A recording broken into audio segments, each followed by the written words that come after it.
సిరి హనుమంతు పరిచయం అవసరం లేని పేరు. సోషల్ మీడియా ద్వారా ఎంతో మంచి గుర్తింపు సంపాదించుకున్న ఈమె ఇటీవల కాలంలో సినిమాలు, వెబ్ సిరీస్లలో కూడా నటిస్తూ కెరియర్ పరంగా బిజీగా ఉన్నారు. Siri Hanumanthu big boss season 5 కార్యక్రమంలో పాల్గొని టాప్ 5 కంటెస్టెంట్స్గా బయటకు వచ్చారు. ఇక ఈమె బిగ్ బాస్ కార్యక్రమంలో పాల్గొన్న సమయంలో బాగా పాపులారిటీ సొంతం చేసుకున్నారు. కానీ ఈమె అదే స్థాయిలో నెగిటివిటీని కూడా మూటగట్టుకున్నారు. ఇక బిగ్ బాస్ తర్వాత వరుస బుల్లితెర కార్యక్రమాలతో పాటు వెబ్ సిరీస్, సినిమాలలో నటిస్తున్న సిరి సోషల్ మీడియాలో కూడా చాలా యాక్టివ్గా ఉంటూ నిత్యం తనకు సంబంధించిన అన్ని విషయాలను అభిమానులతో పంచుకుంటారు. ఇక శ్రావణ మాసం కావడంతో సెలబ్రిటీలు ఇప్పటికే వరలక్ష్మి వ్రతానికి సంబంధించిన హడావిడిని మొదలుపెట్టారని తెలుస్తోంది.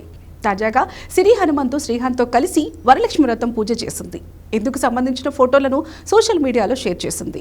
ఈ సందర్భంగా సిరి చీరలో అందంగా ముస్తాబు కాగా శ్రీహాన్ పంచకట్టులో కనిపించాడు. ప్రస్తుతం ఈ ఫోటోలు నెట్టింట వైరల్ అవుతున్నాయి. వీటిని చూసిన నెటిజన్లు భిన్న రకాలుగా స్పందిస్తున్నారు.